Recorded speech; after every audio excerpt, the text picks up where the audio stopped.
Kamu bangun pagi ini karena alarm. Kamu punya tempat yang harus kamu tuju dan sesuatu yang harus kamu selesaikan. Tapi 300.000 tahun yang lalu, tidak ada satupun dari itu. Tidak ada alarm, tidak ada jadwal, tidak ada pekerjaan. Dan selama hampir seluruh sejarah manusia, hari-hari berjalan tanpa semua itu. Jadi pertanyaannya bukan soal bagaimana manusia purba bertahan hidup. Kita semua tahu jawabannya. Mereka berburu, mereka meramu, mereka mencari air. Pertanyaannya adalah, setelah itu apa? Karena ternyata aktivitas bertahan hidup hanya mengisi sebagian kecil dari hari mereka. Dan sisa waktunya, yang jumlahnya jauh lebih banyak dari yang kita kira, diisi dengan sesuatu yang sama sekali tidak kita duga. Pada tahun 1966, seorang antropolog bernama Marshall Salins berdiri di depan sebuah konferensi dan menyampaikan sesuatu yang membuat seluruh ruangan terdiam. Ia telah menghabiskan bertahun-tahun mempelajari kelompok-kelompok pemburu pengumpul yang masih ada di dunia. Dan kesimpulannya sederhana tapi mengejutkan. Manusia pemburu pengumpul hanya bekerja rata-rata 15-20 jam per minggu untuk memenuhi kebutuhan hidup mereka. Bukan per hari, per minggu. Sisanya mereka gunakan untuk hal lain. Salins menyebut mereka sebagai masyarakat paling sejahtera di dunia. Bukan karena mereka punya banyak benda, tapi karena mereka punya banyak waktu. Akademisi menolak teori itu selama bertahun-tahun. Terlalu bertentangan dengan gambaran manusia purba yang selama ini kita pegang. Makhluk yang hidupnya keras, pendek, dan dihabiskan sepenuhnya untuk bertahan hidup. Tapi kemudian tulang-tulang mulai bicara. Ketika para peneliti membandingkan kerangka manusia pemburu pengumpul dengan kerangka manusia pertanian awal, mereka menemukan sesuatu yang tidak mereka perkirakan. Manusia sebelum pertanian lebih tinggi, tulang mereka lebih padat, gigi mereka lebih sehat. Kerangka petani awal menunjukkan tanda-tanda artritis, kekurangan gizi, dan tulang yang aus akibat kerja berulang. Pemburu pengumpul tidak punya itu. Artinya, manusia purba bukan saja punya waktu luang. Tubuh mereka membuktikan bahwa mereka tidak menghabiskan semua energi mereka hanya untuk mencari makan. Jadi, apa yang mereka lakukan dengan sisa waktu itu? Kita mulai dari bukti paling tua yang kita punya.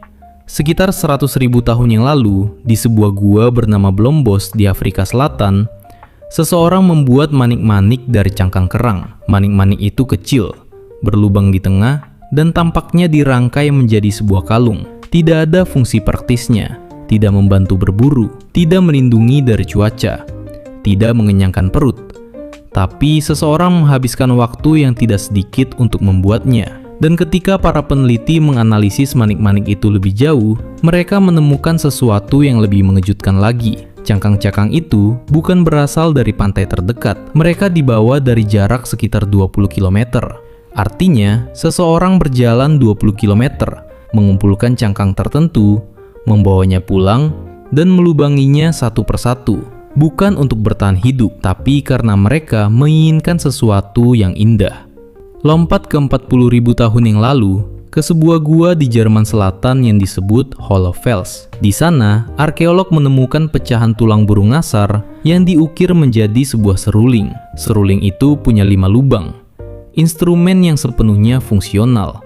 Seseorang duduk, mengambil tulang itu, dan mengukir musik ke dalamnya. Bukan karena perlu, bukan karena ada yang memerintah, tapi karena mereka ingin membuat suara yang belum pernah ada sebelumnya. Ini adalah instrumen musik tertua yang pernah ditemukan, dan keberadaannya mengatakan satu hal dengan sangat jelas. Manusia purba tidak hanya mencari makan, mereka mencari makna. Tapi seni dan musik hanyalah sebagian kecil dari gambar yang lebih besar. Karena ketika para antropolog mulai mencatat secara detail bagaimana kelompok pemburu pengumpul modern menghabiskan waktu mereka, kelompok seperti Hadza di Tanzania atau Juhoansi di Kalahari, satu pola terus muncul. Sebagian besar hari tidak diisi dengan bekerja. Sebagian besar hari diisi dengan orang lain. Studi yang dilakukan oleh Frank Marlowe pada kelompok Hadza menunjukkan bahwa orang dewasa menghabiskan rata-rata 6 jam sehari dalam interaksi sosial, mengobrol, bercanda, bercerita, saling merawat. 6 jam. Bukan sebulan sekali di akhir pekan, setiap hari, dan bukan sembarang obrolan. Penelitian Polly Wisner yang kita singgung tadi menemukan bahwa percakapan di siang hari memang soal logistik, siapa berburu di mana, tanaman mana yang siap dipetik. Tapi saat malam tiba dan api menyala, percakapan berubah sepenuhnya. 81% dari percakapan malam adalah cerita tentang orang-orang di tempat jauh, tentang kejadian lucu yang terjadi 3 musim lalu, tentang dari mana dunia ini berasal, tentang makhluk yang hidup di balik bukit yang belum pernah mereka daki. Api Unggun adalah televisi pertama, podcast pertama, tempat ibadah pertama.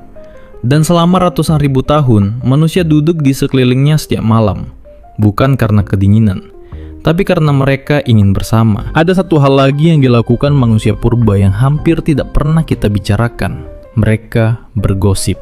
Bukan gosip dalam arti buruk, tapi berbagi informasi sosial. Siapa yang bisa dipercaya, siapa yang pelit saat berbagi daging, siapa yang berani, siapa yang tidak. Antropolog Robin Dunbar berargumen bahwa bahasa manusia sendiri mungkin berkembang bukan untuk membicarakan benda-benda, tapi untuk membicarakan satu sama lain. Monyet melakukan grooming, saling membersihkan bulu satu sama lain untuk membangun ikatan. Manusia melakukan sesuatu yang jauh lebih efisien. Mereka berbicara. Dan sebagian besar dari pembicaraan itu, selama hampir seluruh sejarah kita, adalah tentang orang lain. Tapi dari semua hal yang manusia purba lakukan, ada satu yang paling sulit kita bayangkan sekarang. Mereka tidak melakukan apa-apa. Bukan tidak melakukan apa-apa karena bosan atau malas, tapi sebuah bentuk istirahat yang berbeda dari apapun yang kita kenal. Pada tahun 1992, psikiater Thomas Weir melakukan eksperimen. Ia mengambil sekelompok sukarelawan dan menghapus semua cahaya buatan dari kehidupan mereka selama 1 bulan. Setiap malam, mereka mengalami 14 jam kegelapan, persis seperti yang dialami nenek moyang kita sebelum listrik. Dalam beberapa minggu, semua peserta mulai tertidur sekitar 2 jam setelah gelap, tidur 4 jam, lalu terbangun selama 1-2 jam di tengah malam, sebelum tidur 4 jam lagi hingga fajar. Tidak ada yang menyuruh mereka melakukan itu. Tubuh mereka sendiri yang memilih pola itu. Dan selama jeda tengah malam itu, Weir mengukur kadar hormon mereka. Ia menemukan kadar prolaktin yang tinggi, hormon yang sama yang dilepaskan selama meditasi. Para peserta menggambarkan waktu itu sebagai sesuatu yang tenang, reflektif, hampir seperti mimpi melek. Bukan insomnia, bukan kecemasan. Sebuah ruang. Ruang yang selama ratusan ribu tahun diisi manusia dengan pikiran mereka sendiri, tentang hari yang baru berlalu, tentang mimpi yang masih terasa nyata, tentang hal-hal yang tidak bisa dijelaskan dengan kata-kata. Ruang yang sekarang kita isi dengan layar. Jadi ini yang sebenarnya terjadi pada hari-hari manusia purba. Pagi digunakan untuk berburu atau meramu, tapi tidak lama, beberapa jam lalu selesai. Siang dihabiskan untuk menyiapkan makanan, merawat peralatan, dan duduk bersama. Sore untuk bermain. Anak-anak dan orang dewasa tidak hidup di dunia yang terpisah. Semua orang ada di tempat yang sama. Malam untuk api, cerita, dan gelak tawa.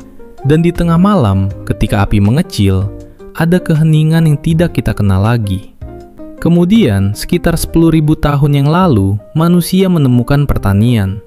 Dan segalanya berubah. Pertanian menghasilkan lebih banyak makanan. Tapi pertanian juga membutuhkan lebih banyak kerja. Ladang harus dijaga sepanjang tahun. Kerangka petani pertama menunjukkan tanda-tanda kerja keras yang tidak pernah ada sebelumnya. Tulang belakang yang aus, sendi yang rusak, tubuh yang bekerja jauh melampaui batas yang pernah dikenal leluhur mereka. Mereka punya lebih banyak makanan, tapi mereka punya jauh lebih sedikit waktu. Dan kita mewarisi sistem itu. 90.000 jam dalam satu seumur hidup manusia modern dihabiskan untuk bekerja. Nenek moyang kita tidak punya angka itu. Mereka tidak punya konsepnya. Mereka bangun ketika tubuh mereka siap, makan ketika lapar, beristirahat ketika lelah, dan menghabiskan sebagian besar siang dan malam bersama orang-orang yang mereka cintai. Membuat kalung dari cangkang yang dibawa dari jauh, mengukir musik dari tulang, berbaring di bawah langit malam sambil memikirkan hal-hal yang tidak perlu mereka pikirkan untuk bertahan hidup, tapi mereka pikirkan juga. Karena itulah manusia, bukan hanya makhluk yang bertahan, tapi makhluk yang selalu mencari cara untuk mengisi waktu yang tersisa dengan sesuatu yang terasa berarti. Dan mereka punya banyak sekali waktu untuk itu, kita yang tidak.